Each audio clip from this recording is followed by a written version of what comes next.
이게 다시 이어서 해보자면 끝까지 얘기했는지 정확하진 않아도 네. 우리가 하나님께서 우리를 보실 때 우리의 죄를 보신다라는 생각을 갖는데 하나님은 우리의 죄값을 이미 그리스도로 지불하셨어요. 그분은 어마어마한 희생을 치러서 우리의 죄값을 치르신 거예요. 죄값을 치르신 겁니다. 대속하신 거예요. 그래서 그 죄를 하나님은 동이 서에서 뭔가 같이 던져버리셨어요. 근데 그 던져진 죄를 주워다가 하나님 앞에 갖다 드리는 사람들이 있습니다. 누굴까요?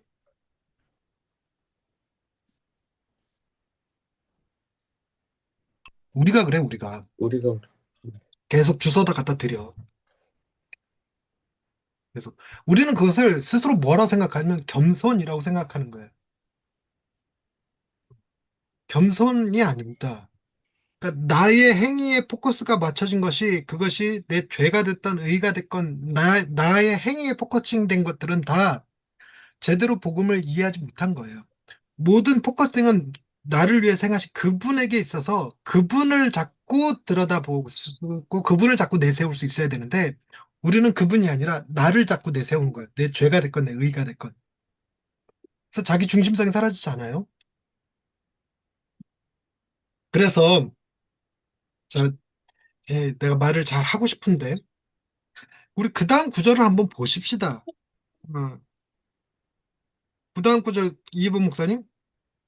다른 이로서는 구원을 받을 수 없나니 천하 사람 중에 구원을 받을 만한 다른 이름을 우리에게 주신 일이 없음이라 하였더라. 네, 구원을 받을 만한 다른 이름을 어떻게 주석할 거냐, 어떻게 해석할 거냐 하는 문제를 다루는 거예요.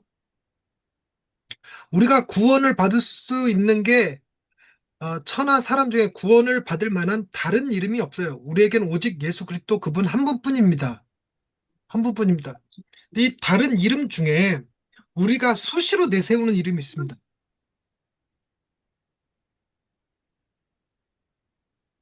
자기 자신이에요. 네. 자기 내가 자신.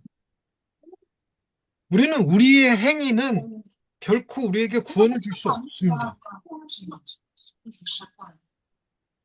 우리의 의지로는 그 구원을 거절할 수도 피할 수도 없어요.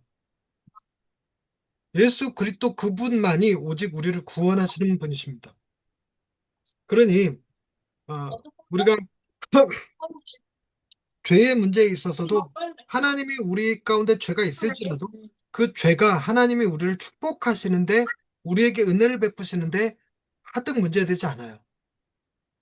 하지만 하나님은 질투하시는 하나님, 어미하신 하나님이기 때문에 그 하나님의 사랑을 이야기할 때 여러분 하나님의 사랑을 오냐 오냐 하는 할아버지의 사랑으로 이해하시는 분도 있지만 더 근접한 어휘는 자기 딸을 지키려고 눈에 불을 켜고 딸에게 엄하게 하는 아버지의 사랑이에요. 그러니까 딸이 잘못된 길로 가는 걸 그냥 그럼 오냐 오냐 이렇게 하지 않아요, 결코. 막죠. 야단치죠. 때론 때립니다. 미워서요? 심판하느라? 아니에요. 내 딸을 너무 사랑해서 교정하느라. 잘 되길 바래서. 더 나은 사람이 되게 하기 위해서. 즉, 하나님의 책망이나 심판이나 진노나 저주나 전부 다 하나님이 우리에게 베푸시는 사랑의 또 다른 행위예요. 그래서 고린도전서 13장에 사랑이란 이러고 나올 때 거기에 그 공의를 표현한 게 두 개가 등장합니다. 불의를 기뻐하지 아니하시고 그리고 또 하나는 뭔지 지금 생각이 안 나. 불의를 기뻐하지 않는다. 이게 사랑이에요, 사랑. 그러니까 우리의 죄의 문제로 하나님이 우리를 심판하시거나 때리시거나 하는 게 아니다.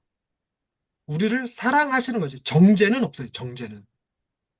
그리고 기본적으로 정죄에 대한 개념도 이해하셔야 되는데 우리 죄에 대해서 하나님이 정죄하시면 합당한 정죄를 하시면 우린 죽고 없어요. 그 우리 죄에 합당한 정죄를 하고 계신 게 아니에요. 그래서 하나님이 생사화 복을 우리에게 주실 때 생과 복만 사랑에 근거하고 사와 화는 공이다. 이렇게 얘기하면 사랑의 개념을 이해하지 못한 겁니다. 음, 하나님의 본성과 하나님의 속성을 얘기할 때 본성이 뭐냐면 사랑은 하나님의 본성입니까? 속성입니까? 본성. 본성이에요. 하나님의 본성. 그래서 사랑은 유일하게 하나님에 대해 설명할 때 하나님은 사랑이시다가 유일하게 허용된 문장입니다. 음, 근데 공의는 하나님은 공의다 이렇게 표현하나요? 안 해요. 공의로운 하나님이죠. 음, 속성입니다. 속성이 뭐로부터 파생된 속성이냐면 사랑으로부터 파생된 속성이에요. 그래서 우리가 흔히 얘기하는 게 십자가가 한쪽은 사랑이고 한쪽은 공이다 이렇게 얘기합니다. 아니에요. 양쪽 다 사랑입니다. 공의는 사랑 안에 들어가 있는 개념이에요. 그래서 우리의 죄의 문제가 내가 하나님의 은혜를 받지 못하게 하거나 뭐 하나님의 그죠 사랑을 받지 못하게 하거나 하지 않습니다. 그래서 우리가 그 전에도 다뤘지만 우리가 죄인 되었을 때 하나님께서 당신의 아들 십자가에 내어주심으로 당신의 사랑을 확증하셨죠. 이 두 개념, 저쪽 끝과 이쪽 끝. 우리가 복음의 확장선 할 때도 얘기했듯이 우리는 점점 더 죄인이라는 개념이 강해져서 죄인의 괴수까지 내려가고 그런 우리를 사랑하셔서 끝까지 사랑하셔서 당신의 아들 십자가에 내어주신 하나님의 사랑까지 가는 거죠. 이게 넓어져야 돼요. 이게 넓어지는 거. 그래서 하나님이 우리를 가장 큰 사랑으로 사랑하셨고, 우리가 가장 형편없을 때 사랑하셨기 때문에 우리는 그 양쪽 극단을 바꿀 수 없습니다. 달리 얘기해서 하나님의 사랑을 더 받을 수가 없어요. 그보다 더 큰 사랑이 존재하지 않기 때문에. 이 말 이해되시죠? 하나님의 사랑을 더 받을 수 없어요. 그것보다 더 큰 사랑이 존재하지 않기 때문에. 반대로 하나님의 사랑을 덜 받을 수 없어요. 우리가 그보다 더 악한 인간이 되기 어렵기 때문에. 불가능해요. 죄인, 연약함, 원수보다 더 악한 인간이 되기 어렵습니다. 가장 악한 인간을 표현한 말이에요. 연약함, 죄인, 원수. 그때 가장 큰 사랑, 가장 낮을 때 가장 큰 사랑. 그래서 하나님의 사랑을 우리의 행위로 더하거나 뺄 수 없습니다. 그래서 우리가 이 얘기 다룰 때 하나님께서 세 가지 변치 않는, 우리를 향한 변치 않는 세 가지 얘기할 때 하나님 우리의 사랑에 대해서 변하지 않아요. 가장 크고 가장 큰 사랑입니다. 그리고 또 하나가 기쁨 얘기했고 또 하나가 은혜 얘기했습니다. 하나님은 우리를 존재 그 자체로 너무너무 기뻐하시는 분이시고 하나님은 은혜 위에 은혜로 우리를 감싸고 계시는 분이시기 때문에 그 은혜를 우리의 행위로 더 받을 수도 덜 받을 수도 없어요. 자, 이 개념을 이해하기 위해서는 자기 중심성이 어떻게 극복되냐면 내가 하는 그 무엇으로도 하나님의 사랑과 기쁨과 은혜를 더 받을 수도 덜 받을 수 없다면 내가 하는 행위가 아무 의미 없는 거예요. 그래서 더 이상 내 행위를 주목하지 않습니다. 그래야지만 자기 중심성이 극복이 돼요. 근데 만에 하나 하나님이 우리에게 놀랍도록 사랑해 주셨지만 내가 어떻게 하느냐에 따라서 하나님의 복을 더 받을 수도 있고 덜 받을 수도 있다 그러면 인간은 그 말 한마디에 나의 행위에 집중하게 됩니다. 내가 더 기도하고 더 성경 읽고 더 열심히 전도하고 더 열심히 목회하고 이러면 뭔가 하나님의 사랑과 기쁨과 은혜가 내게 다르게 올 거라고 느끼는 거예요. 그래서 하나님의 사랑과 기쁨과 은혜를 내가 하기 나름으로 받을 수 있다고 생각하는 겁니다. 그런 말이 들어오는 순간 우리는 자기 중심성이 사라지는 게 아니라 자기 중심성이 강화됩니다. 반대도 적용돼요. 뭐냐면 내가 어떻게 하느냐에 따라서 하나님이 나를 버리실 수도 있고 벌하실 수도 있고 때리실 수도 있고 저주하실 수 있다고 생각하는 한 우리는 우리의 행위로부터 벗어나지 않습니다. 그래서 우리는 자기 구원 종교에 빠져버려요. 그럼 이제 머릿속에 드는 생각들은 그럼 우린 뭘 해야 되지 이런 생각하기가 쉬운데 그건 8주차에서 다루기로 하고 오늘의 포커스는 뭐냐면 바로 지난 시간에 들었던 죄의 문제가 해결되는 게 뭐냐는 거예요. 해결되는 거. 자, 자기 중심성은 음? 무엇을 자극받을 때 강하게 드러나냐면 자기의 연약함이거나 교만이 건드려지면 자기의 연약함이 다른 말로 자신의 두려움이 건드려지거나 혹은 자신의 욕심이 건드려지면 자기 중심성이 불붙듯이 활활 타버립니다. 자, 하나님께 반드시 회개 기도해야 됩니다. 안 하면 지옥 갑니다. 자, 뭐가 건드려졌을까요? 명, 두려움이 건드려졌어요. 반드시 회개하셔야 됩니다. 회개하는 자에게 하나님이 복의 복을 더하십니다. 뭐가 건드려집니까? 욕심. 네, 이 개념이 머릿속에 잡혀야 돼요. 안 그러면 끊임없이 우리도 이 그러니까 어차피 자기중심성이 극복이 안 돼서 안 건드려질 수는 없어요. 우리가 계속 입에 달고 살 거예요. 이렇게 강의하는 우리도 마찬가지고 나도 마찬가지고 오죽하면 우울증까지 걸릴까. 그러니까 다 어쩔 수 없이 극복 안 돼요. 근데 그런 나조차도 주님이 끝까지 끌어안고 품고 계시니까 복음이 필요한 사람으로 살게 하시는 거지. 내가 그걸 극복했다는 얘기는 아닙니다. 그러나 우리가 인지는 똑바로 해보자고요. 영점 조정은. 그래서 만약에 어, 기복 종교라는 개념은 철저하게 뭐에 포커스가 맞춰진 거냐면 인간의 니즈나 욕심에 포커스가 맞춰진 겁니다. 그래도 그 지옥이라는 개념, 심판이라는 개념은 철저하게 인간의 두려움을 자극하게 돼 있어요. 사회도 그걸 이용해서 사업하거든요. 인간의 두려움을 잘 이용하는 사업이 뭡니까? 건강. 의료사업, 보험. 예. 보험과 그리고 또 좀 위생 청결 관련 제품들. 욕심을 자극하는 건 뭡니까? 욕심을 자극하는 세속적 사업은 주식, 다행성을 띈 게 전부 다예요. 그러니까 주식, 부동산, 뭐, 로또, 복권, 그리고 이제 광고들. 이 아파트 가지면, 이 차 가지면, 뭐 이런 거. 그리고 이 직업을 가지면, 이 학교를 졸업하면, 이런 것들. 다 욕심을 건드리죠. 그런 인간은 다 자기 중심성이 굉장히 강해돼서 세속에서부터 그 얘기를 들으면 그것을 얻는 방법으로 하나님께 매달려요. 음. 그래서 그리스도 한 분으로 충분한 삶을 살 수가 없어요. 그리스도가 우리를 사랑하신 건 맞지만, 그리스도께서 우리를 붙들고 계신 건 맞지만, 그래도 부흥이 좀 됐으면 좋겠어. 하는 순간, 예수 그리스도는 우리 교회 부흥을 위한 조력자로 전락돼요. 구원자가 아니라. 이런 문제.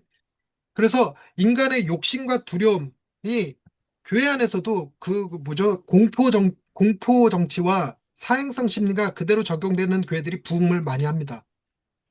그래서 예수 잘 믿으면 복 받는다는 설교를 막 하거나 예수 잘못 믿으면 지옥 간다 소리를 자꾸 하는 교회들이 부흥한대요. 그런데 또 다른 문제가 그럼 우리는 어떻게 하면 이 자기 중심성을 극복할 수 있을까가 오늘 포커스가 될 겁니다. 어떻게 하면? 음. 그래서 보통 우리가 성령 얘기할 때 뒤나미스를 얘기하는 순간 성령님의 능력, 병 고치고 가르치는 은사, 그다음에 뭐 여러 가지가 있겠죠.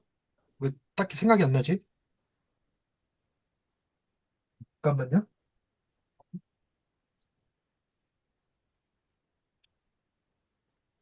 여기 노트북에 배터리가 없대.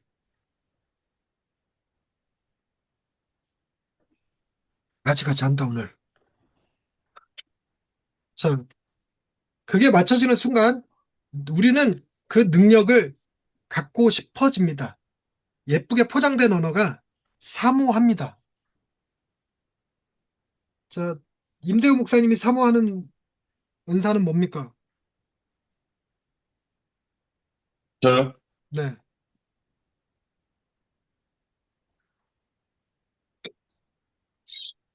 저는 한때 신유의 은사에 엄청 매달린 적이 있었어요. 아, 네. 음.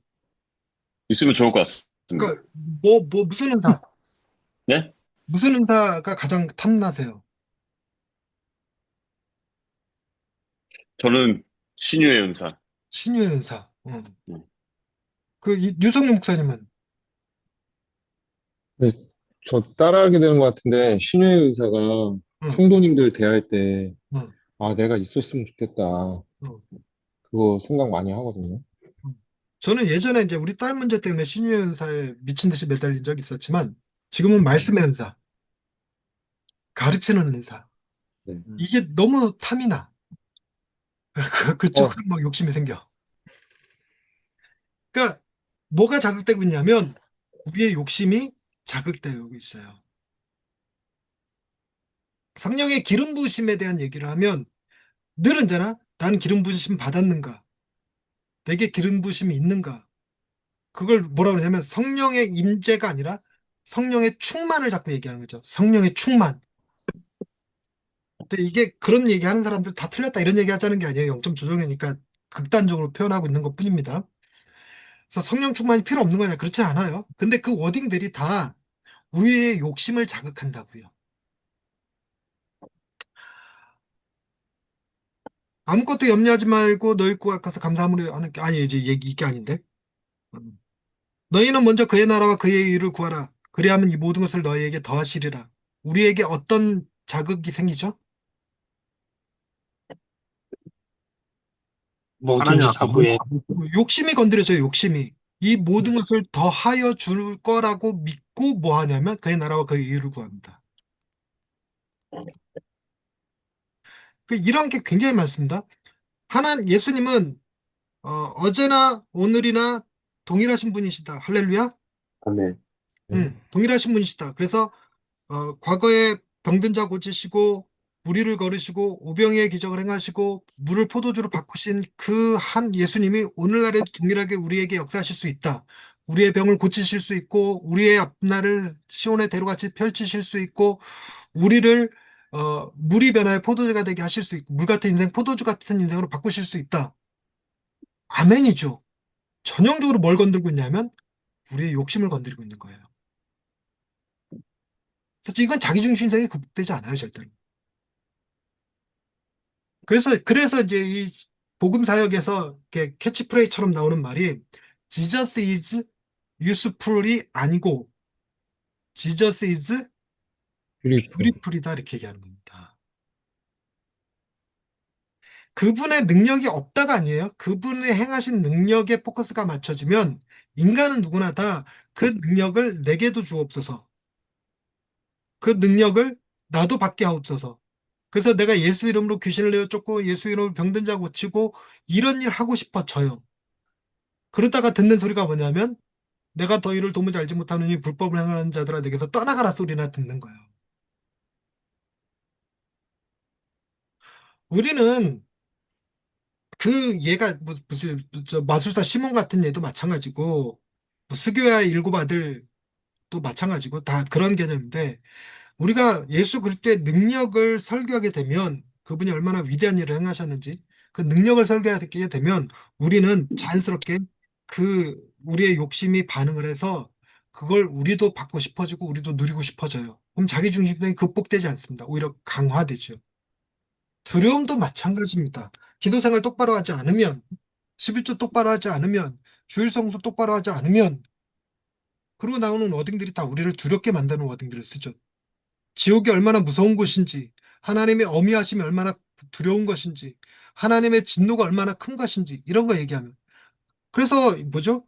심지어 지옥을 설교하지 않는 교회는 이단이다 이런 말까지 하면서 나 이번 주에 대박. 나 이번 주 설교 되게 마음에 들게 했거든요. 나 스스로 뿌듯하게. 근데 와 드디어 댓글 달렸잖아요, 유튜브에. 유튜브에 댓글이 뭐 이런 사기꾼이 없다 이렇게 달렸어요. 오, 찾아봐야겠다. 지웠어. 아, 지웠어. 댓글 사용을 중지시켰습니다. 응. 예수 그리스도만 온전히 드러내면 그래서 결국 우리는 뭐 해야 됩니까? 뭐 해야 되냐? 왜 관심을 갖냐고. 그분이 우리에게 무엇을 하셨는지를 듣고 기뻐하고 감사하고 감격하고 회개하는 것이 우리가 뭘 해야 됩니까? 아니에요. 그분이 우리의 성품을 우리가 그 죄성이 회복되고 그리스도의 성품을 닮아가면 자연스럽게 우리도 욕구가 생겨서 더 기도하고 싶고 더 찬양하고 싶고 더 예배하고 싶고 뭐 더 전도하고 싶고 이게 돼요. 그 자랑도 아니고 그냥 그렇게 하고 싶어집니다. 그래서 일종의 이런 겁니다. 내가 뭐 여러분들 목사가 된 이후로 한 번도 주일을 빼먹지 않았습니다. 이렇게 표현하면 이건 자기 행위에 포커스를 맞춘 거예요. 근데 이제 포커스가 여러분 예배를 빠지지 않아야 된다고 생각하는 게 아니라 난 예배를 빠지고 싶지가 않아. 근데 놀랍게도 하나님이 내가 목사가 된 이후에 한 번도 교회를 빠지지 않을 수 있도록 도와주셨어. 이러면 감사가 돼요. 그죠? 감사가. 감사해야 될 것들을 우리가 자랑하는 것들로 바꿔버리면 자기 구원 종교로 빠지게 됩니다. 그래서 기본적으로 우리는 처음에 제가 이 복음 처음 다룰 때 하나님은 우리에게 행하신 일 얘기하면서 이미 우리는 사랑받고 있는 존재임을 계속 강조했어요. 이미 사랑받고 있는 존재. 존재 자체가. 그래서 사실 복음 양육 교재 제목으로 이미 너는 사랑받고 있어. 처음에 그렇게 썼다가 너무 닭살돋아갖고 바꾼 거거든요. 근데 우리는 자꾸만 사랑받기 위해서 뭔가를 하려고 들어. 사랑받기 위해서 무엇을 하는 게 아니라 사랑받았기 때문에 할 수 있는 일들인 거죠. 그래서 여러분 아주 기초적인 거지만 순종과 은혜 중 무엇이 먼저게요? 은혜가 먼저 돼요. 네, 말은 이렇게 시험 보면 은혜가 먼저라고 얘기합니다. 음. 칭의와 성화 중 뭐가 먼저입니까? 칭이, 칭의가 먼저라고 시험 보면 얘기합니다. 그러니까 주일날 예배 나오는 사람들은 은혜 받았기 때문에 나온 겁니까? 은혜 받으러 나오는 겁니까? 은혜 받아. 받았기 때문에 근데 여러분들은 은혜 받으라고 얘기합니까? 은혜 받았으니까 예배한다고 얘기합니까? 여러분 이 시간에 하더라고요. 하나님의 은혜를 충만히 받으시기 바랍니다. 제가 집회 가면 대번 나 소개할 때마다 목사님 나와서 설교해 주실 때 여러분 큰 은혜 받으시기 바랍니다. 이제 이렇게 얘기하는. 그래서 은혜 받기 위해서 설교 시간에 나오는 우리 워딩이 그렇게 굳어져 있어요. 워딩이. 우리는 이 자기중심성을 못 벗어납니다.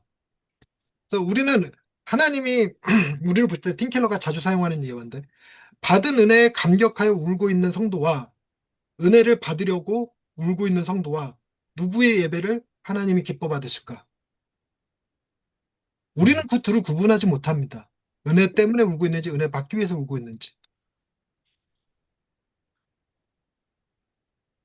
우리도, 인간들도, 유성룡 목사님이, 막, 아우, 전재현 목사님 참 훌륭해요, 대단해요, 이럴 때, 그, 뭐죠? 점심 사달라는 목적을 가지고 하는 말이면 되게 그렇잖아요. 그런 목적을 가지고. 잘 보이기 위해서. 소위 재수없다 소리 하잖아. 우리가 하나님께 그런 재수없는 짓을 해요. 더더욱 우리는 사람의 중심을 못 보지만 하나님 우리의 중심을 보시는데. 자, 하나님은 신령과 진정으로 하나님은 예배하는 자 신령 하나님은 진정으로 예배하는 자를 찾느니라. 하나님께 예배하는 자는 뭐와 뭐로 예배할지니라? 영과 진리로. 영과 진리로. 영과 진리에 나는 포함됩니까? 안 됩니까? 포함될 수 없습니다. 포함될 수 없어요. 그 영과 진리라는 건 성령과 예수님을 뜻하는 말이거든요. 네. 그래서 예배할 때 나를 내세우는 방식이 아니에요, 절대로. 내가 예배하는 건. 그래서 하나님은 우리를 보실 때 필터가 그리스도 안에 있는 자예요. 그리스도 안에 있는 자. 그래서 우리의 행위를 보는 게 아니라 우리를 위해서 행하신 주님의 일을 보시는 거죠. 그래서 정죄하실 수가 없어요. 정죄할 수 없습니다. 그래서 이 말도 뭐, 본과 도시에서는 이렇게도 표현해요. 예수님께서 우리를 위해 십자가를 지셨기 때문에 우리는 더 이상 정죄받지 않습니다. 맞습니까? 틀립니까?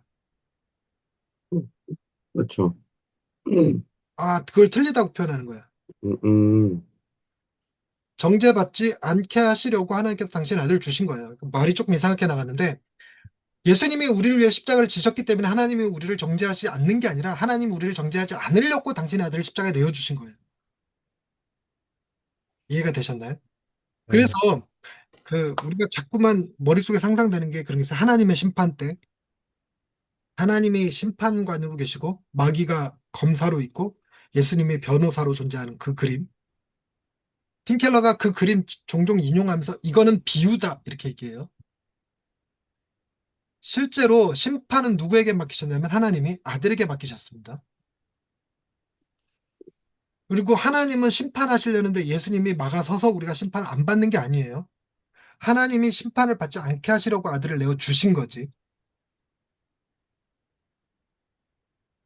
그러니까 이런 워딩들이 계속적으로 정확하게 이제 포커싱 돼서 우리가 설교할 때 끊임없이 우리를 위해서 그리스도께서 무슨 일을 행하셨는지 그분의 아름다움에 포커스가 맞춰져 갖고 우리 마음에 그분이 아름답게 느껴지면 그분을 흠모할 만한 일이 되어지면 그래서 우리는 그분을 경배하고 싶은 마음이 들면 그게 복음을 전한 거라는 거예요.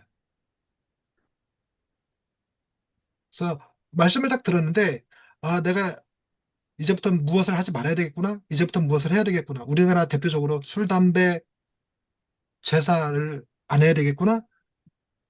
주일성수 11조 전도를 해야 되겠구나. 이렇게 생각하는 거.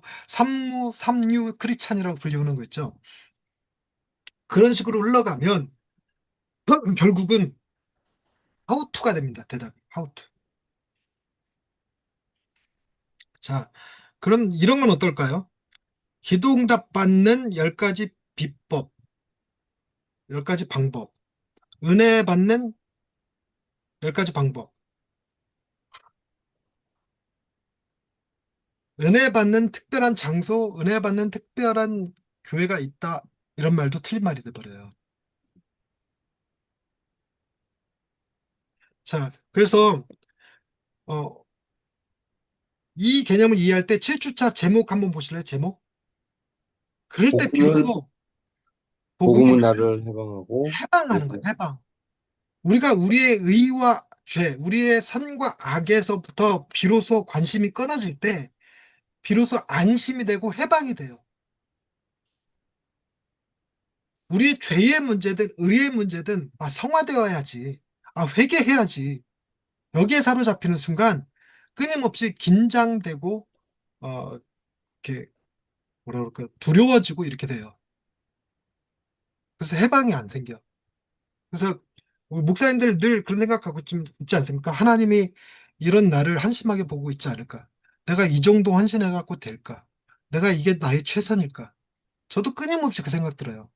우리는 너무나도 쉽게 예수 그리스도의 그 보혈에 의지하는 게 아니라 나의 성과주의에 의존하게 되는 경향이 굉장히 강해서 저도 내년에 20주년이지만 정말 해놓은 게 아무것도 없다는 생각에 우울증이 너무 심해지는 거예요.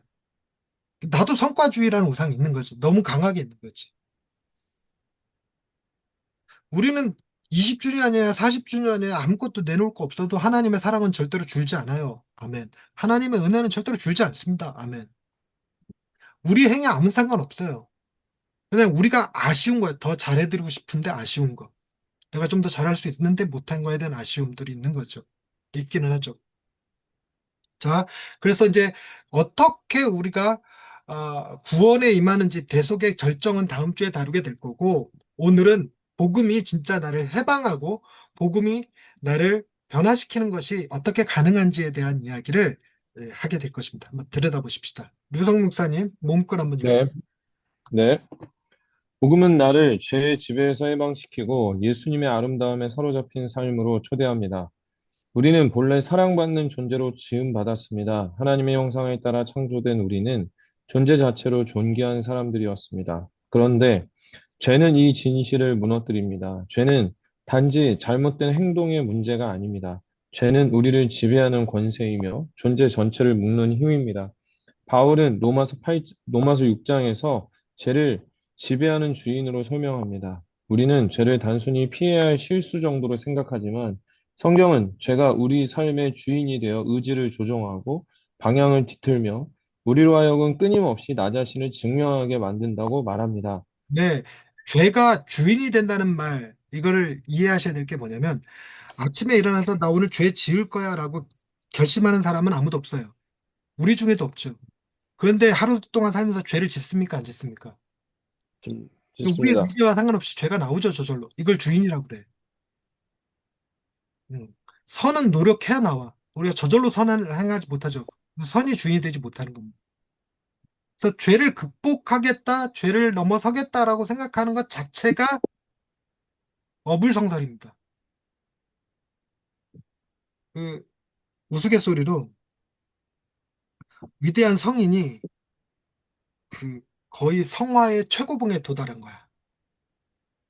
근데 걔를 어, 마귀가 사탄이 가서 유혹하려고 그래. 그래서 쫄따굴들을 보냅니다.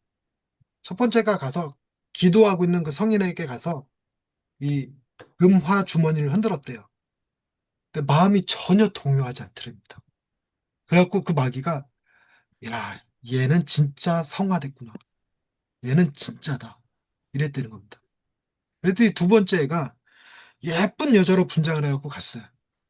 세계 최고 미인으로 갔는데도 그 자신을 보면서 그 마귀를 예쁜 여자를 보면서도 이 성인이 마음에 아무런 동요가 일어나지 않더래요. 진짜 얘는 성화다. 그래갖고 둘이 이제 사탄한테 가서 보고합니다. 대장님, 쟤는요 진짜 리얼입니다. 진짜 성화됐습니다. 그때 사탄이 콧방울 팍 끼면서 인간 중에 그럴 수 있는 사람 없다. 그러더니 이 마귀 사탄이 가갖고 그 성인의 귀에다가 뭐라고 속삭이니까 이 성인의 마음이 온갖 화와 짜증으로 막 불을 끌어오는 거예요. 그걸 두고 마귀들이 가서 아니 뭐라고 했는지 저 성인이 저렇게 마음이 저렇게 흔들립니까? 뭐라고 그랬냐면 가서 네 동생 교황됐다.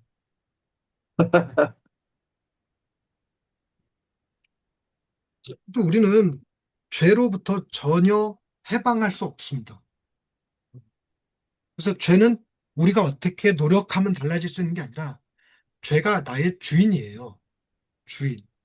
그래서 나를 얽어매고 있습니다. 그래서 내게 필요한 건 죄를 극복하는 힘이 아니라 그 주인이 바뀌는 거예요. 주인이 바뀌는 거. 주인이 바뀌는 거. 자, 계속 읽어주실래요? 죄는 우리를 노예처럼 묶고 하나님 앞에서뿐 아니라 사람 앞에서도 사랑받기 위해 뭔가를 해야만 하는 존재로 전락시킵니다. 죄는 내가 주체가 아니라 컨트롤 당하는 존재임을 보여줍니다. 팀 켈러는 죄는 당신이 컨트롤하는 것이 아니라 당신을 컨트롤하는 힘이다 라고 말합니다. 그래서 복음은 단순히 이제 죄 짓지 말라는 도덕적 권면이 아닙니다. 복음은 주인을 바꾸는 해방의 선언입니다. 이제 너는 죄의 종이 아니라 너를 위해 생명을 내어주신 예수 그리스도의 종이라는 선언입니다. 이 선언은 곧 진짜 자유를 의미합니다. 네, 이 진짜 자유에 대해서 이해를 하셔야 되는데 소극적 자유, 적극적 자유라는 개념이 있더라고요. 팀켈러가 그걸 많이 인용하던데. 이분 목사님, 음, 약 먹고 싶어요? 안 먹고 싶어요? 약을 안 먹고 싶은, 그러니까 두 가지가 공존하는데요. 뭐, 안 먹어도 건강할 수 있으면 좋겠다라는 마음도 공존하면서 약을 먹으면 안 아플 수 있다는 또 안도감도 동시에 있습니다. 네. 그러니까 음, 약을 안 먹고 싶다. 그죠. 그렇지만 이것을 약을 안 먹어 거절해. 이걸 소극적 자유라고 그래요. 음, 적극적 자유는 뭐냐면 약 먹을 환경을 만들지 않기 위해 열심히 운동하는 걸 적극적 자유라고 합니다. 네. 자, 그 물 속에서 그 수영하는 걸 적극적 자유라고 그래요. 그래서 적극적 자유는 제약이 없는 상태가 아니라 제약이 없는 상태가 아니라 적절한 제약을 선택하는 자유라고 합니다. 적절한 자유를 선택하는 자유. 그래서 뭐 자유에 대한 이 인문학자들, 그 뭐 철학자들 또 하는 얘기가 뭐냐면 여러분 우리가 대한민국 국민으로서 자유를 가지고 살아가고 있는데 그런 우리에게 4대 의무가 있죠. 납세 의무, 병역의 의무, 또 뭐가 있지? 두 가지는 생각이 안 나요. 도세 의무.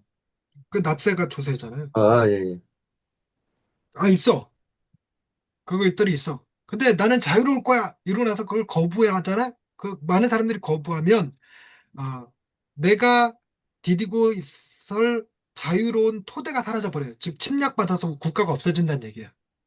그러니까 자유가 무한대로 인정되어져 버리면 국가 자체가 존립하지 않습니다.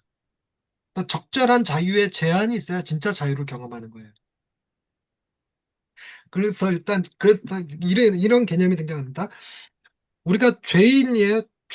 노예라 시장에 팔려 있는 상태, 시장에서 상품으로 나와 있는 상태입니다. 예수님이 우리의 죄값을 치르고 노예 값을 지불하고 넌 자유인이 하고 풀어줬어요. 그럼 이 사람은 일정 기간 자유롭게 살다가 다시 그 시장의 노예로 올 가능성이 굉장히 높습니다. 그, 뭐죠? 걔를 노예로 잡아왔던 사람이 어라? 저 새끼 또 자유인 됐어? 그럼 잡아오는 거예요. 근데 그 사람이 다시 거기에 잡혀가지 않으려면 누구 밑에 노예로 가는 게 좋을까요? 왕. 이- 예전에 노예였다가 자유인 된 사람. 자유케 해주신 분의 노예가 되는 게 나아요. 아, 예, 자유케 네. 해주시면. 자유케 해주신 분의 노예. 그래서 뭐가 가능해야 되냐면 조건이 뭐가 있냐면 내가 잘못을 해도 나를 노예로 팔아버리지 않을 수 있는 주인. 내가 무엇인가 잘못을 하면 내 죄값을 대신 치러줄 수 있는 주인. 그런 주인의 종으로 있을 때만 비로소 내가 진짜 자유를 경험합니다. 그래서 예수님께서 쓰신 표현은 뭐죠? 귀신이 그 마음에 있다가 예수님이 쫓겨났다가 그 마음이 비어 있으면 물 없는 대로 귀신이 돌아다니다가 그 마음에 도로 들어간다고 얘기하죠.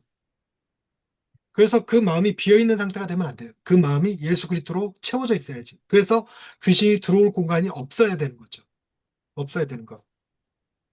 그래서 우리는 예수 그리스도의 노예, 예수 그리스도의 종이라는 개념이 예수 그리스도께서 우리를 자유를 억압한다는 얘기가 아니라 우리가 그분의 소유가 돼서 그 어느 누구도 감히 우리를 잡아다 팔 수 없게 만들어야 돼요.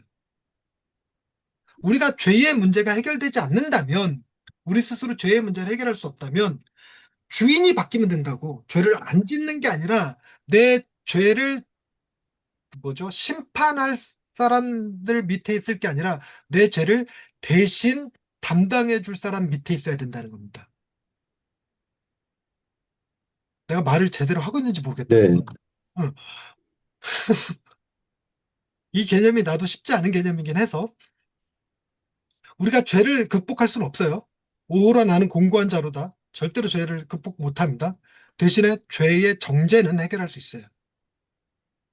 그 가장 강력한 힘이 예수 그리스도입니다. 그래서 우리가 그분의 종이 될 때, 그분의 노예가 될 때 비로소 진짜 해방을 경험하게 됩니다. 그게 진짜 자유라는 거예요. 그런데도 불구하고 이제 그런 얘기들 하시죠. 예수 믿으면 자유가 없어진다고. 술도 못하고 담배도 못하고 주일날 놀러 가지도 못하고 11조도 내야 되고 제자 훈련도 받아야 되고 수요일날 금요일날도 나가야 되고 하는 자유와 여유가 사라져 버리지. 마음대로 못 살고 뭐 이렇게 되는. 근데 죄라는 개념 하에서 이게 이해되어져야 한다는 거죠. 임대호 목사님 이어서 읽어주실래요? 잠시만요. 네. 우선 어디까지 읽었는지 갑자기 죄의 또 다른 얼굴은 여기 읽으시면 됩니다. 죄의 또 다른 얼굴은 정죄됨입니다. 죄는 단순한 실패가 아니라 이미 유죄 판결이 내려진 상태를 의미합니다. 죄의 삭은 사망이다는 말씀은 언젠가 받을 심판에 대한 경고가 아니라 지금 이 순간에도 하나님 앞에서 정죄된 상태임을 말합니다. 이 상태를 바꿀 수 있는 건 오직 복음뿐입니다. 로마서 8장 1절에서 바울은 이렇게 선포합니다. 그러므로 이제 그리스도 안에 있는 자에게는 결코 정죄함이 없나니. 네. 죄의 또 다른 얘기는 정죄됐다는 거예요. 그러니까 이 죄로 인해서 언젠간 심판받을 건데 그 심판에서부터 너를 용서해 줄게가 아니라 이미 심판이 선언된 상태인 거죠. 그래서 보세요. 이 자기 중심성에 대한 얘기와 함께 어, 5달란트 대표적인 본문이에요. 5달란트, 2달란트, 1달란트. 거기서 1달란트 받은 사람이 주인으로부터 쫓겨나서 슬피 울며 이를 감이 있으리라. 어두운 곳에 쫓겨나서 슬피 울며 이를 감이 있으리라. 이렇게 심판이 선언된 겁니다. 그 상태에서 우리의 포커스가 어떻게 하면 우리도 2달란트를 남길 것인가 이러면 우리의 위기가 뭔지, 구원이 뭔지에 대한 오해를 한 거예요. 우리의 위기는 우리가 어떻게 노력하면 2달란트를 남길 수 있다가 아닙니다. 그래서 만약에 여러분들한테 하나님이 오케이 한 번 더 기회를 줄게. 그래서 여러분들한테 왜 난 한 달란트예요? 그랬더니 그럼 이번엔 2달란트 줄게. 그럼 그 다음 결과가 뭘까요?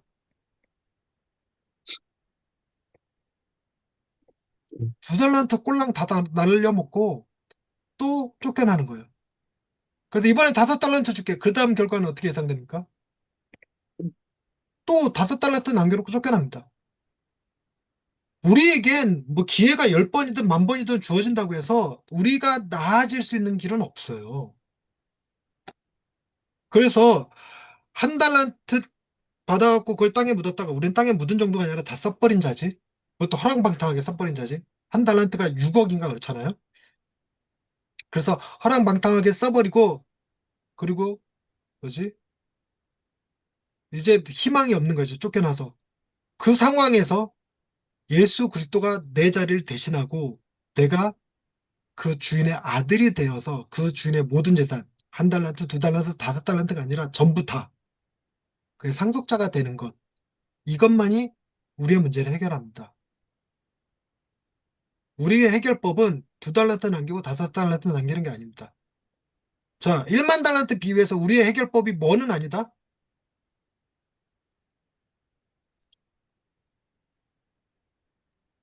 100데나리온 용서해 주는 게 우리의 해결법이 아니에요. 이해가 되십니까? 그래서 우리에게 하나님이 기회를 더 주셔서 이제 우린 100데나리온 용서하며 사십시다. 이게 복음이 아니에요. 우리는 계속 기회가 주어지면 여러분 10데나리온 용서할 것 같아요?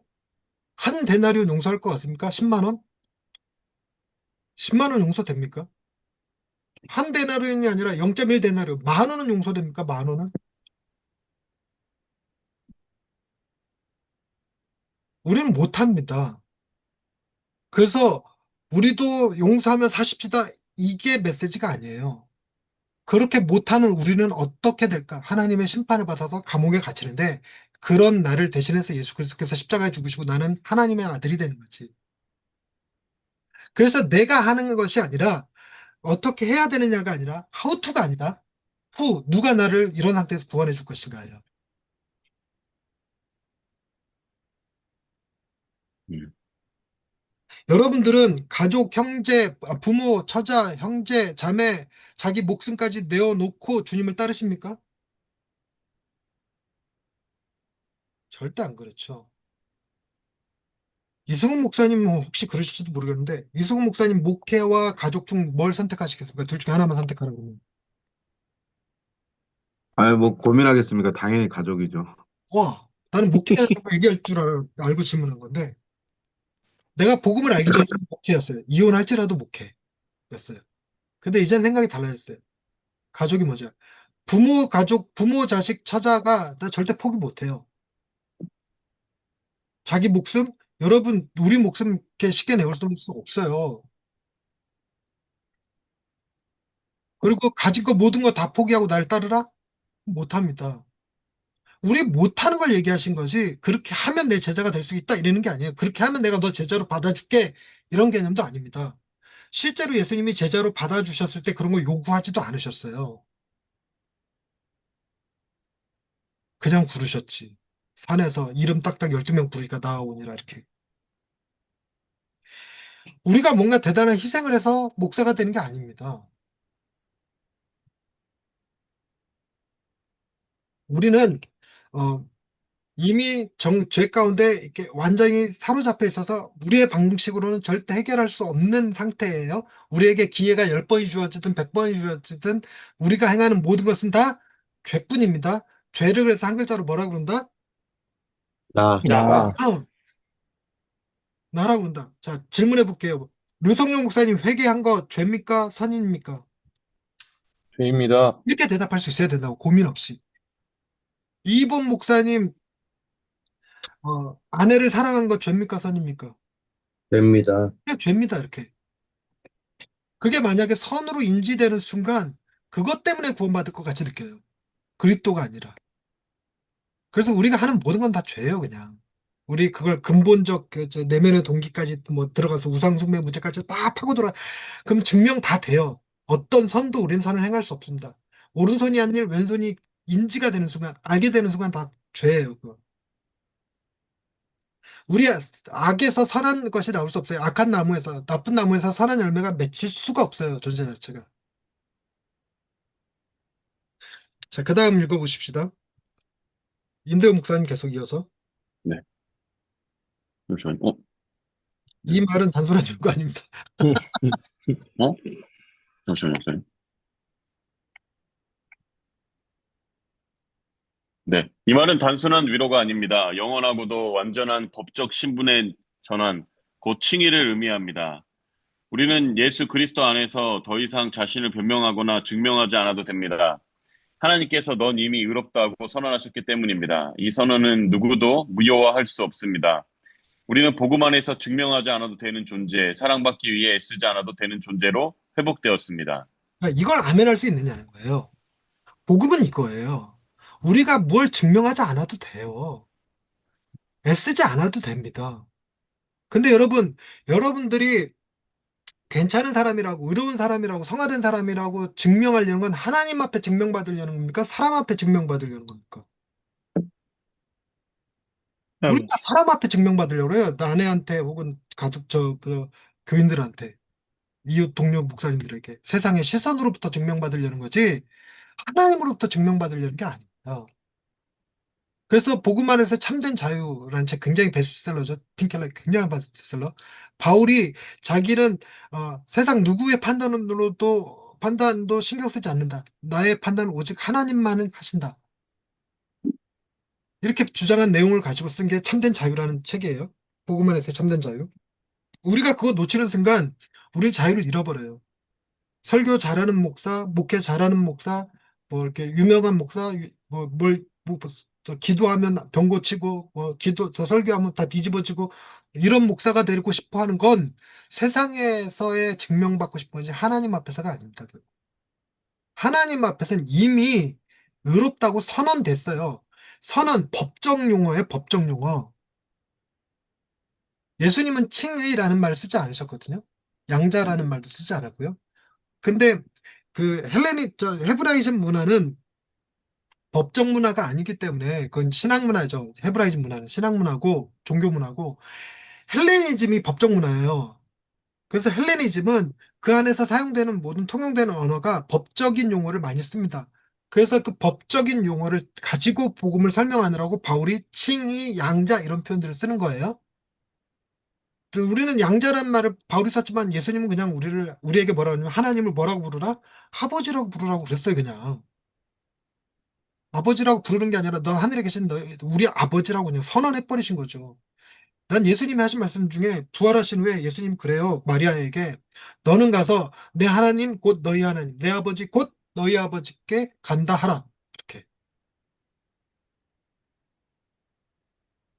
그들이 변하지 않았어요. 제자들이 뭐 성령 받고 충만해진 게 아니라 여전히 예수님을 부인한 베드로는 베드로대로 있고 아직 예수님 베드로 만나서 변화시키지 않은 상태.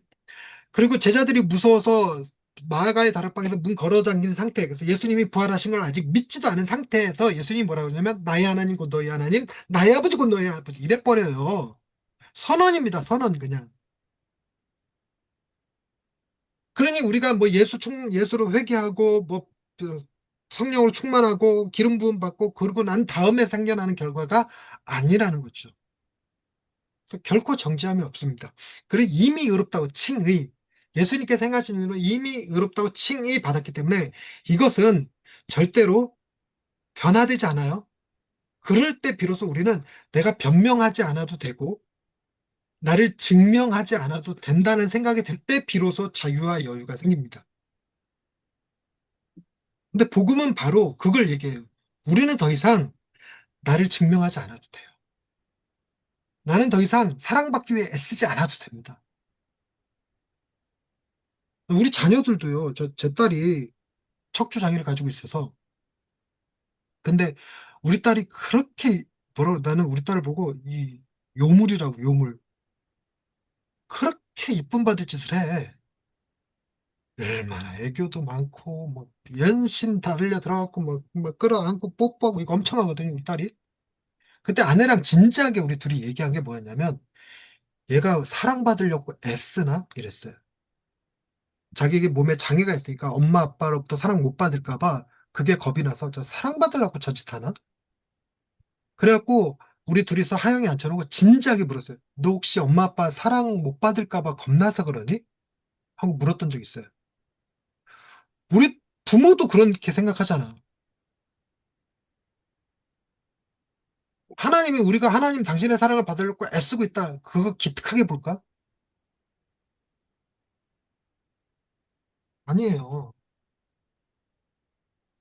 그러니까 우리는 사랑받기 애쓸 필요 없고 복음 안에서 증명하지 않아도 됩니다. 여러분들은 그래서 목사님들이 계속 반복적으로 얘기하지만 우리가 목사가 되어서 우리의 충성을 하나님 앞에 증명하는 존재가 아닙니다. 절대로. 하나님이 우리를 충성되이 여기셔서 직분을 주시는 거예요. 순서가 바뀌지 않습니다. 그러니 여러분이 내가 얼마나 충성스러운 종인지 하나님 앞에 나를 증명할 거야. 내가 2달란트 남길 거야. 5달란트 남길 거야. 그래봐야 뭐 충성된 종이란 소리밖에 더 듣냐고. 주인의 즐거움에 참여하지. 아버지의 즐거움에 참여하는 것도 아니잖아. 그러니까 충성스러운 종 되느니 싸가지 없는 막내 아들 되시자고. 이런 얘기하면 시험 들을 사람들 있는데. 아니, 무능력한 막내 아들이 나요. 충성스러운 종보다. 충성스러운 종, 노종. 이름이 뭐지? 아브라함의 노종? 이름이 생각이 안 나네. 그래서 자식이 없을 때 그 종에게 자기 유산을 물려주려고 그랬죠. 그랬더니 그 종이 아니라 이삭이 너의 종이다. 아니, 너의 그 자녀, 뭐죠? 후손이다. 이렇게 된 거잖아요. 그러니까 아무리 충성스럽게 살아도 아들이 될 수 있는 건 아니에요. 네. 이해되셨나요? 여러분들이 교회를 부흥시켜야지만 하나님의 아들이 될 수 있는 것도 아니고 의롭다고 인정받을 수 있는 것도 아니다. 그러니까 그 모든 것을 다 그만둬도 돼요. 여기서 목회 그만해도 됩니다. 극단적으로 표현해볼까요? 여러분, 절 다니셔도 돼요. 이게 극단적이에요. 더 극단적으로 얘기해볼까요? 배교하셔도 돼요. 우리가 못하는 거지. 그리스도의 사랑을 이미 알았기 때문에. 그 사랑의 역동성을 이해했기 때문에 우리는 죄를 더 짓기가 싫은 거지. 죄를 더 지으면 안 되는 게 아닙니다. 그래야지만 비로소 자유와 여유가 생겨요. 그리고 또 뭐냐면, 이런 논쟁이 제가 저 코칭하다 보면 목사님들이 자기에게 하나님이 책임을 맡기셨다고 생각하는 사람들이 있어요. 네. 교인들에 대한 책임, 목회에 대한 책임, 설교에 대한 책임, 그래서 우리에게 책임을 물으실 거라고 얘기하시는 분들이시죠. 하나님 우리에게 책임을 물으시는 분이 아닙니다. 하나님은 우리의 책임을 감당하시는 분이세요. 네가 망쳐도 좋으니까 해봐야지. 망치면 안 돼. 이러고 맡기는 게 아니라고요. 우리는 자꾸만 한 영혼을 실족해 하면 뭐 연자맷돌을 목에 걸어갖고 바다에 빠뜨린다고 하지 않았습니까? 그래서 예수님이 십자가 달려 죽으신 거지. 연자맷돌 목 매달아야 되는 존재라서. 우리 얼마나 많은 사람들을 실족시켰습니까? 특히나 우리 아내 실족시키고 가족들 실족시키고 특히나 우리 목사 된다고 그래서 우리 부모님 가슴에 대목 받고 시작한 일이잖아요. 유성윤 목사님은 2대니까 아닐 수 있겠지만 1대 목사님들 다 부모님 마음에 대목 받고 시작한 일이잖아, 우리가. 그런데 그 문제를 우리에게 책임지라고 하신다? 그럼 못합니다. 그럼 목회 못해요, 전혀. 한 영혼을 실족시키면 지옥에 간다, 뭐 이래 버리는 순간 우리 목회 못해요. 설교 뭐 엉뚱하게 전하면 뭐 이단직 받아서 지옥에 간다 이러는 순간 설교 자체가 두려워집니다. 그래서 이제 앞서서 우리가 얘기할 때 그런 얘기했죠. 우리가 믿는 신앙은 합력하여 선을 이루시는 거예요. 우리가 악을 행할지라도 선으로 바꾸시는 하나님을 믿는 거지. 그래서 비로소 그 안에서 마음의 여유와 자유를 가지고 설교도 하고 목회도 하는 거죠. 그래서 이걸 놓치면 보세요. 우리가 하나님이 주시는 사랑과 기쁨과 만족을 가지고 설교도 하고 목회를 하고 있는가? 아니면 설교나 목회를 통해서 무엇인가를 얻어야지만 비로소 만족할 수 있는 결핍된 상태로 목회하는가? 우린 다 결핍된 상태로 목회하고 있어요. 그래서 교인들이 좀 더 변하면, 내가 설교를 좀 더 잘하면, 내가 좀 더 유명해지면, 조회수가 좀 더 나오면, 댓글이 예쁜 게 걸리면, 뭐 이러면 만족할 수 있는 결핍된 상태잖아요. 근데 복음은 우리가 무엇을 해서 이걸 채우는 게 아닙니다. 그건 우상숭배예요. 무엇을 해서 내 이 결핍을 채우려고 들면 우상숭배입니다. 하나님으로부터 채워야죠. 하나님으로부터. 그분만으로. 근데 그분은 우리에게 가장 큰 사랑, 가장 큰 은혜, 가장 큰 기쁨을 주시는 분이십니다. 아멘. 아멘. 아멘. 그래서 우리는 복음 안에서 증명하지 않아도 되는 존재이고 사랑받기 위해 애쓰지 않아도 되는 존재입니다. 아멘. 자, 아멘. 김영준 목사님 그다음 읽어주세요. 복음은 단지 죄에서 벗어나는 일이 아니라 존재 전체의 회복을 이루는 은혜의 사건입니다. 더 이상 우리는 나를 증명하기 위해 살아가지 않습니다. 복음은 행위 중심의 삶에서 은혜 중심의 삶으로 방향을 바꾸게 합니다. 나 중심이던 삶이 하나님 중심으로 전환될 때 진정한 자유와 여유가 시작됩니다. 복음이 진짜로 들리는 순간 내 안에는 기쁨이 피어나고 그 기쁨은 이웃과 공동체로 흘러갑니다. 이제 우리는 복음 안에서 사랑받는 존재답게 살아가는 여정으로 초대받은 사람들입니다. 네, 이 개념이 이해가 되셔야 되는데 여러분 행위 중심의 삶이 아니라 은혜 중심의 삶이라는 말의 의미를 잘 보세요. 은혜는 뭐가 더한 곳에 넘칩니까? 제가 더한 내가 거죠. 더한 곳에. 그럼 우리가 선을 막 행하면 은혜를 축소시키게 되죠. 그걸 네, 복음 중심 삶에서 뭐라고 그러냐면 그걸 위선이라고 합니다. 네, 위선과 행위할 때 이게 나와요. 위선과 네. 행위. 우리가 회개해야 될 제목입니다. 그래서 우리는 그리스도의 십자가를 축소시켜 자꾸만. 내가 은혜 받을 만한 존재인 것처럼 착각하게 하는 거예요. 그렇다고 죄를 더 지으라는 얘기는 절대 아닙니다. 죄를 더 깊이 깨달으는 말이기도 하지만 그런데 우리가 뭔가 선을 행한다. 그리고 또 하나 은혜는 자격 조건도 없지 뭐 뭐도 없다. 아, 대가도 없다. 근데 우리는 은혜 받았으면 은혜 받은 자답게 살아야 된다는 소리 자꾸 하죠. 그건 갚으려고 드는 거예요. 은혜를 갚으려고.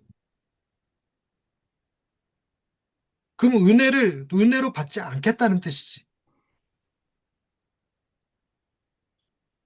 그래서 우리는 우리 행위에서 벗어나서 은혜 중심으로, 은혜 중심으로서 내게 은혜가 더 많다고 고백하려면 내가 더 큰 죄인이라고 고백하는 수밖에 없어요. 그러면 가장 큰 은혜를 받은 사람이 누구가 되냐면 나는 죄인의 괴수라고 고백하는 바울이 받는 거예요. 하나님의 은혜는, 하나님의 은혜는 절대값입니까? 변수입니까? 상수입니까? 변수입니까? 하나님의 은혜는 상수입니까? 변수입니까? 홍수.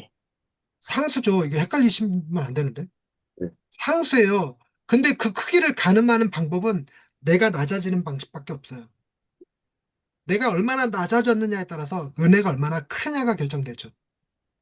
그래서 팀켈러가 로우 렉 크라이스 리셉션 얘기할 때 렉에서 어떻게든지 설교를 듣는 모든 교인들을 다 저 형편없는 죄인으로 떨어뜨려 놔야 상수 있는 예수 그리스도의 십자가가 굉장히 큰 은혜로 다가온 거예요. 목사님, 저기, 네, 제가 훈련을 하는데, 네, 그 한 분이 이제 그런 거예요. 자기는 범사에 감사하며 살고 있는데, 네. 다락방 모임만 가면 자꾸 이제 죄인으로 만들어 놓는다는 거예요. 음, 음, 음. 그래- 그래가지고, 아, 다락방 모임만 가면 이제 마음이 어렵다는 거예요. 이제 그분이 좀 초신자인 것 같긴 하거든요. 네네. 근데 그런 부분에서 이제 이런 부분을 좀 어떻게 얘기하면 좀 좋을까요? 그래서 제가 뭐 렉에 대한 부분도 좀 얘기를 했어요. 우리가 죄인임이 드러나면 은혜가 더 커진다라는 부분들을 얘기했을 때 근데 그분이 좀 공감을 많이 못 하더라고요. 그럴 네, 때는 어떻게 해야 되는가? 몰라요. 그러니까 이런 경우가 그런 게 있어요. 그러니까 우리가 신학교 저 복음 워딩에서 얘기하는 게 마리아랑 마르다를 우린 구분 못 합니다. 무슨 얘기냐면 예수님이 마르다에게는 어 뭐죠? 책망하시죠. 주께서 여기 계셨더라면 내 오라버니가 죽지 아니하였겠나이다. 나를 믿는 자는 살아도 나를 믿는 자는 죽어도 살겠고 살아서 나를 믿는 자는 영원히 죽지 아니하리니 이것을 네가 믿느냐? 마르다에게 그렇게 하셨어요. 근데 마리아도 똑같은 워딩. 주께서 여기 계시지 아니하셨다라면 우리 오라버니가 죽지 아니하였겠나이다. 그럴 때 예수님이 함께 마리아랑 울어주셨어요. 네. 우리는 저 사람이 마르다 형인지 마리아 형인지 몰라서 진리를 얘기해야 될지 은혜를 얘기해야 될지 몰라요. 그래서 정답은 없어요, 우리는. 다만 우리는 진리형 목회자냐, 은혜형 목회자냐에 따라서 우리 워딩에 진리가 더 맞냐, 즉 마르다에게 대하는 말투가 더 맞냐, 마리아에게 대하는 말투가 더 맞냐에 따라서 달라져요. 달라져요. 그런데 성도가 아니 우리가 또 어떤 사람에게는 똑같은 말을 했는데 달리는 말이 채찍질한 결과가 됐고 어떤 사람에게 똑같은 말을 했더니 그 사람은 아주 그냥 주저앉혀버리는 말이 돼버리는 그런 말이 될 수도 음, 있어요. 네, 그런데 네. 결국 그 사람의 은혜나 구원은 내 워딩에 달려 있는 게 아니라 하나님께 달려 있음을 믿어야 비로소 우리가 편히 말할 수 있습니다. 음, 그래서 그 사람이 마르다인지 마리아인지 모르는 상태에서 그것도 뭐죠? 마르다 형인지 마리아 형인지 MBTI 하면 알 수 있을까요? 음, 어느 아, 정도? 몰라요. 그거 평균의 종말이라는 책에서 나오는데 몰라요. 음, 그러니까 MBTI가 I형이 있고 E형이 있잖아요. 그러니까 외향형, 내향형 얘기할 때 모든 상황에서 I형인 사람은 없어요. 지금 무슨 네, 얘기냐면 학교 수업 시간에는 굉장히 I형이었는데 제가 나이트클럽만 가면 E형이 돼. 사람이 그래요. 저도 뭐죠? 우리 가족들 여러분들이 뭐 INTP인가 ENTP 뭐 이렇게 설명하시는데 우리 아이들은 아빠 그거 아닌데 이렇게 얘기해요. 그러니까 우리 가족에게 대할 때랑 교인들에게 대할 때랑 달라요. 네. 그래서 현대인을 뭐라고 설명하냐면 페이스북 코리안 지부 지사장이 와갖고 특강할 때 그러더라고. 개인화된 시대가 아니라 파편화된 시대라고 그래요. 개인화된 시대가 아니라 파편화된 시대. 어, 카페인, 카톡, 페이스북, 인스타가 있는데 셋 다 정체성이 다르대요. 음, 그래서 페이스북에는 끊임없이 그 자기 그 직장에서 일 모습 올리고 인스타에는 자기 맨날 노는 모습 올리고 이래서 다르답니다. 그래갖고 음, 그걸 대표적으로 캐치한 게 뭐, 뭐, 뭐, 스타벅스? 이래갖고 커스터마이징이 되는 음료들. 그래서 보통 너 딸기 먹을래, 바닐라 먹을래, 초코 먹을래가 아니잖아, 이제는. 나는 딸기에 아몬드 봉봉에 엄마는 외계인 세트 섞어주세요. 이렇게 얘기한다고. 그래서 아몬드 좋아하는 사람, 뭐 바닐라 좋아하는 사람 이렇게 나눌 수 있는 게 아니라는 거예요. 자기 안에도 파편화가 돼 있어서 자기 안에도. 그러니 저 사람한테 내가 마리아처럼 얘기할지 마르다로 얘기할지 몰라요. 그러니까 임대호 목사님 하고 싶은 대로 말하고 하나님께 맡기세요 그냥. 근데 그 렉을 좀 강조해야 되잖아요. 자기가 죄인인 거를. 아니 그 그거 부분에서 이제, 소위 소귀에 경읽게 할 수도 있어요. 음, 음, 그러니까 뭐죠 약간의 뭐죠 범사에 감사하고 있다 이렇게 워딩을 쓴 거 보니까 뭐 하는 게 네. 좋냐면 아우 하나님이 얼마나 사랑하실까. 음, 하나님이 얼마나 은혜를 베푸실까. 그래서 콧대를 이렇게 높여놔. 어느 순간 부러질 때 제대로 부러지게. 어, 어느 날 뒤집어질 때 확 뒤집어지게. 부흥 강사님 오셔서 뒤집어 주실 거예요. 그때 뒤집어지게. 그러고 나서 나는 죄인이었습니다. 이러고 고백하는 순간 그래요. 우리는 죄인입니다. 뭐 이렇게 렉을 얘기해 음, 주는 거지. 우리는 우리가 생각하는 것보다 훨씬 더 큰 죄인입니다. 이렇게 이끌어주는 거. 예, 저 같으면 그렇게 할 것 같아요. 네. 기본적으로 저는 교인들한테 복음을 가르치진 않아요. 아예. 음, 그냥 설교 시간에 확 묻어버리는 거지 그냥. 복음은 누구한테만 얘기해요. 성도님이 아니라 교인 목사님들에게만. 성도님들한테 와서 강의해 주세요. 이러면 안 갔어요. 한 번도.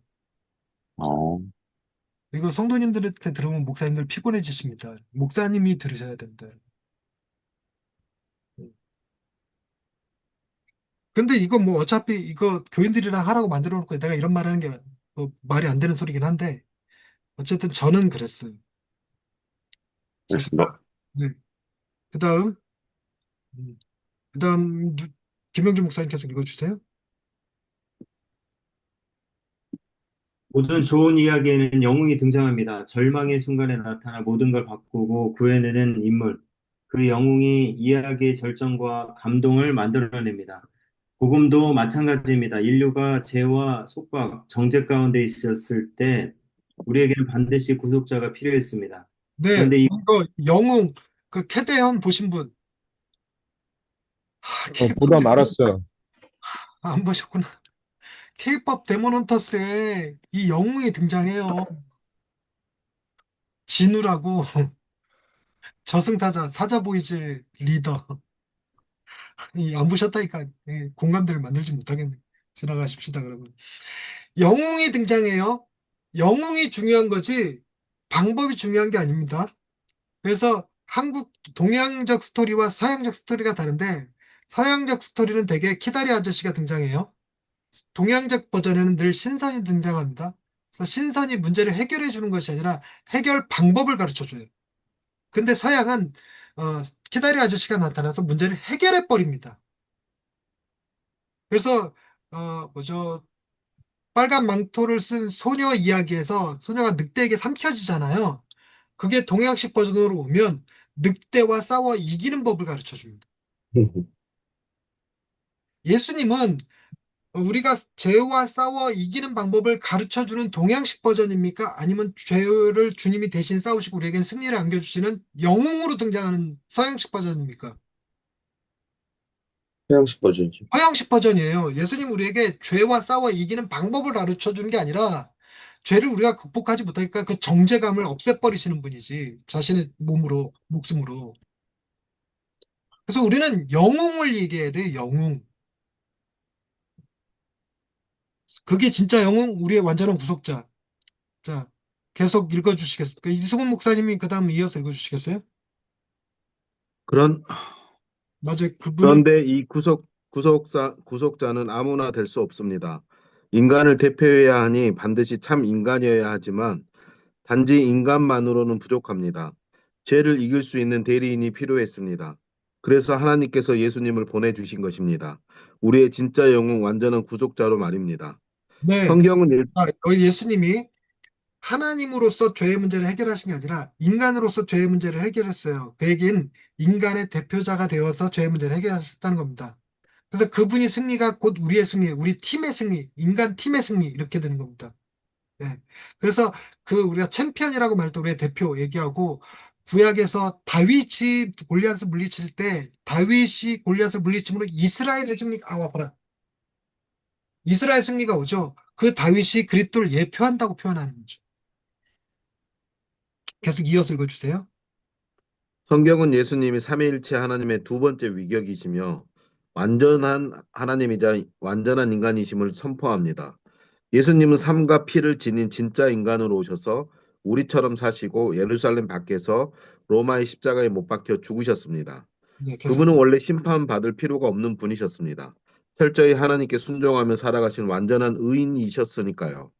그런데도 우리의 죄를 대신 짊어지시고 우리가 받아야 할 죄책과 죽음을 감당하셨습니다. 그래서 우리가 예수님을 믿으면 원래 예수님께 속한 생명과 축복이 우리에게 전가됩니다. 예수님은 죽음을 이기시고 부활하셨습니다. 이 부활은 단순히 한 개인의 극적인 반전이 아닙니다. 그것은 하나님이 우주 전체를 새롭게 하시겠다는 약속의 첫 열매 회복의 서막입니다. 네, 예수님의 부활은 부활, 잠깐 언급하고 하십시다. 부활의 첫 열매라는 말의 의미를 이해하셔야 돼요. 부활의 첫 열매. 자, 부활의 그냥 열매가 아니라 부활의 첫 열매라는 말의 의미는 그 다음 열매들이 있다는 얘기죠. 네. 다음 열매가. 그리고 첫 열매가 구약에서는 항상 뭘 얘기하냐면 본 수확의 앞선 열매를 첫 열매라고 그래요. 그 첫 열매는 본 수확을 예표하는 것뿐입니다. 그래서 첫 열매를 하나님께 드리고 나면 그 뒤에 우리 추수기가 와요. 추수기. 그래서 예수님께서 부활의 첫 열매가 되셨다는 얘기는 우리가 부활할 것에 대한 증거, 보증이 되어 주셨다는 뜻입니다. 자, 우리가 왜 부활할까요?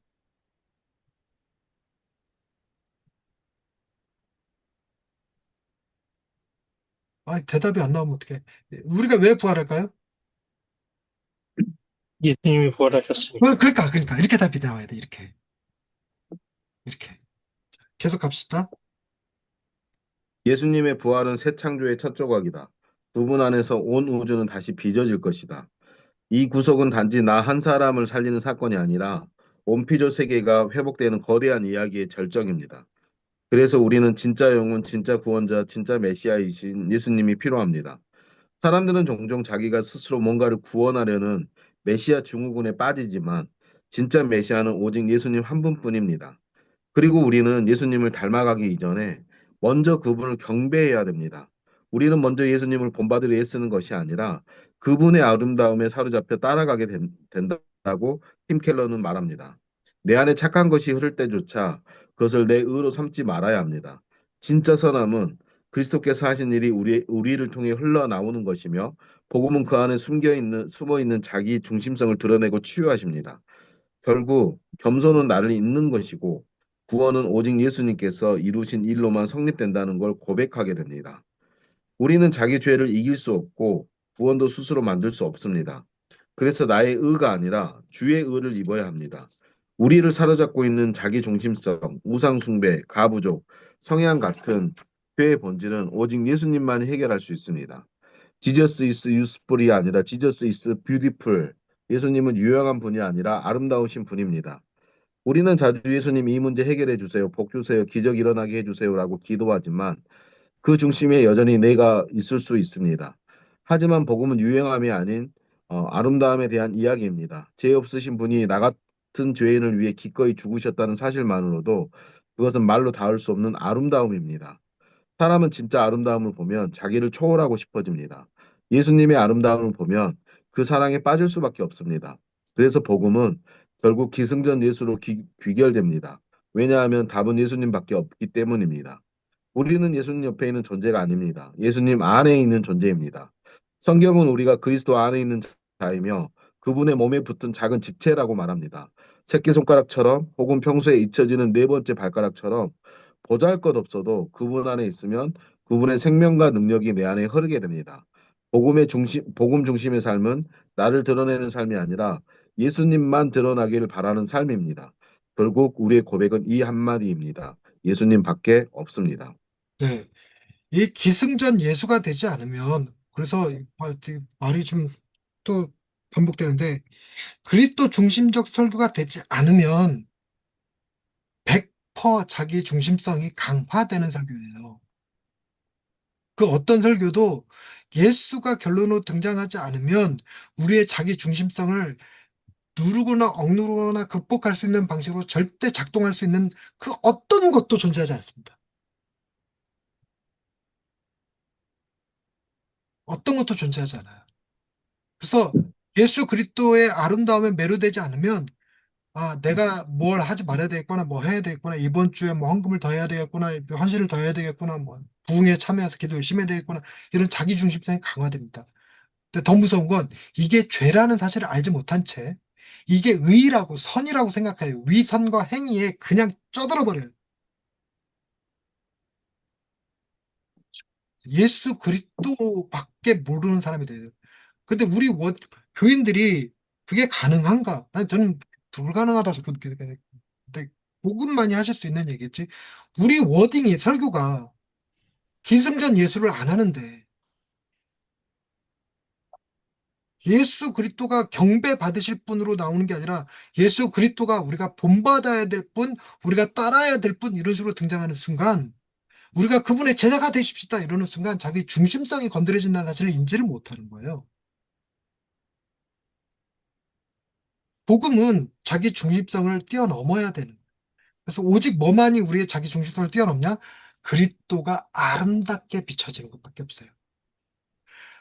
위대하신 하나님이 인간의 몸을 입고 이 땅에 내려오셨다는 것 자체가 굉장히 아름다운 이야기예요. 그리고 그분이 우리를, 그게 업사이드 다운이죠. 우리의 행위와 상관없이 우리를 의롭다 하시고 하나님의 자녀라고 먼저 부르시는 것, 먼저 자격을 주시는 것, 그리고 난 다음에 행위가 나오게끔 만드는 것. 이게 인사이드 아웃이죠. 이게 아름다운 겁니다. 보드백, 우리의 죄를 대신해서 십자가 달려 죽으시고 부활하셔서 부활의 열매로 우리도 부활할 것을 주시는 것. 이게 아름다움이에요. 이거 외에 우리 변화의 포도주가 되고 뭐 병을 고치고 귀신을 떠나보내고 이런 것들은 100% 그리스도를 아름답게 전하는 게 아니라 그리스도를 능력 있게 전하는 거가 되거든요. 유스풀로 전하게 돼요. 유스풀. 그러니 그죠? 병 고쳐 뭐지 이렇게 예를 들어서 예수님께서 지난주 설교인데 바리새인의 집에 식사하러 들어가셨더니 거기에 한편 손 마른 자가 있었어요. 우리가 거기서 능력을 전하면 예수님은 그 손 마른 자를 펴주시는 분으로 설교할 수 있거든요.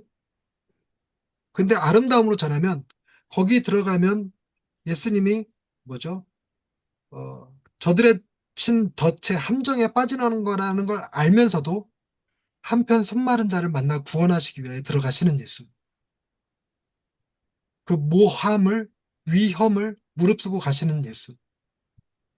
그게 끝판왕이 예루살렘에 가면 십자가에 달려 죽을 걸 아심에도 그걸로 들어가시는 예수. 그렇게 증거되어죠. 그분이 아름답게 느껴지도록.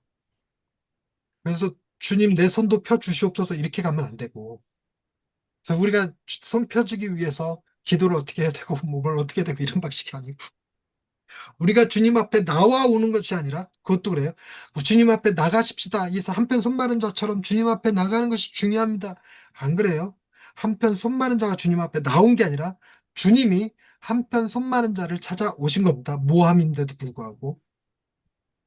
내가 주님 앞에 있는 게 아니라 주님이 내 앞에 서 계신 거죠. 그래서 이것의 가장 큰 대원리는, 대원칙은 기독교는, 그죠? 찾아오는 종교지 찾아가는 종교가 아닙니다. 이것의 더 큰 원칙은 뭐죠? 기독교는 아, 계시 종교 반대말이 뭐지? 에?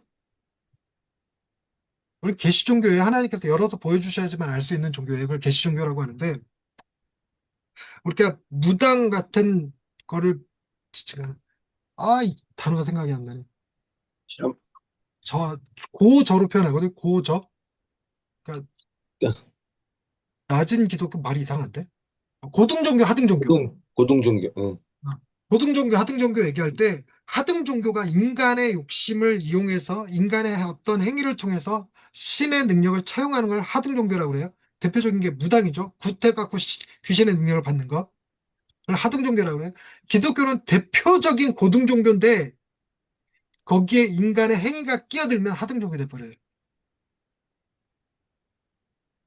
대원칙이 그렇게 다 있는데도 불구하고 우린 자꾸만 행위 중심, 율법 중심 이렇게. 근데 오늘 모임에 갔다가도 거기서도 어이가 없었는데 오늘 칼빈의 기독교 강요 그거 하고 됐거든요.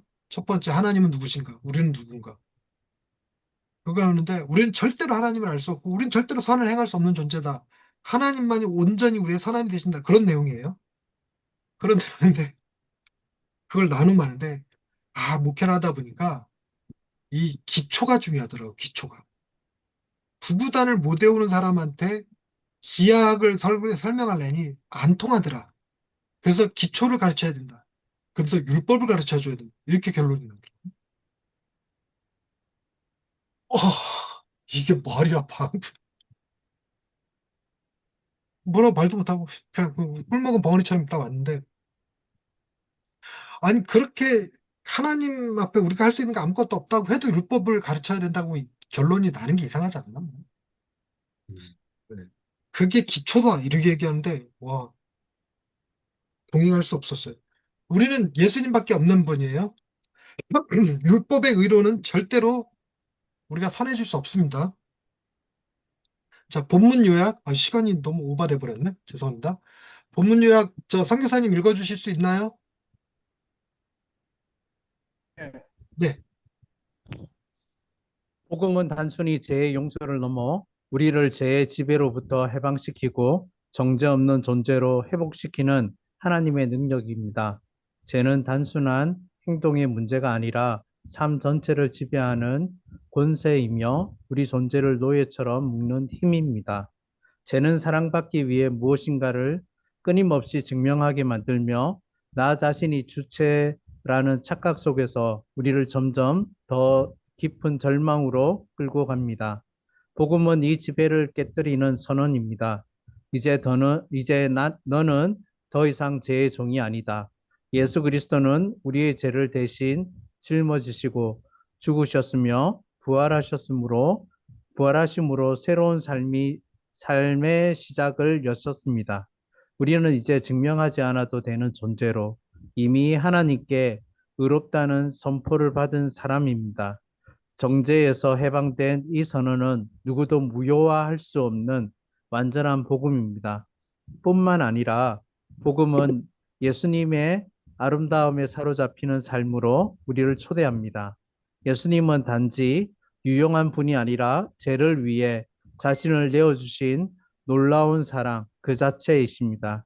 우리는 그분의 능력 때문이 아니라 그분의 아름다움에 사로잡혀 따르게 됩니다. 자기의 의로 선을 행하는 것이 아니라 예수님의 의가 우리 안에 흘러나오는 삶으로 변화됩니다. 결국 복음은 죄의 권세에서 우리를 해방시킬 뿐 아니라 예수님의 아름다움에 붙잡힌 자로서 하나님의 중심의 삶으로 초대하는 이야기입니다. 진정한 변화는 내가 애써 이루는 것이 아니라 예수님께 사로잡힐 때 자연스럽게 열매 맺는 은혜의 삶입니다. 아멘. 그래서 복음에 대한 정의, 제가 가장 좋아하는 정의가 있다. 이거 여러 번 얘기하는데 혹시 복음의 정의 얘기하실 수 있는 분 있을까요? 복음은 좋은 소식이다 보다 내가 더 좋아하는 정의. 복음은 사랑의 삶을 창조하는 좋은 소식이다. 이거거든요. 사랑의 삶을 창조하는 좋은 소식이다. 여기서 핵심 키워드가 창조의 창조. 선한 삶을 우리가 사는 게 아닙니다. 창조는 오직 하나님만이 하시죠. 하나님이 우리 안에서 선한 삶을 창조하실 분이에요. 그래서 선한 삶을 창조하는 능력이 바로 복음인 거지, 우리가 선한 삶을 사는 게 아닙니다. 네. 근데 이런 영점 조정이 안 되면 자꾸 우리가 선하게 살아야 될 것 같이 느껴져요. 그래야지만 비로소 뭐 인정받고 사랑받고 이럴 것 같은데 아닙니다. 그래서 예수님한테 사로잡혔을 때 선한 삶은 자연스럽게 맺히는 열매일 뿐이에요. 우리의 내세울 자랑도 아니고 우리의 열매도 아닙니다. 복음의 열매니까. 자, 오늘 여기까지 하겠습니다. 시간이 많이 오버됐는데요. 예, 나머지는 읽어보시면 될 것 같고요. 예, 오늘도 수고하셨습니다. 예, 수고하셨습니다. 고맙습니다. 고맙습니다.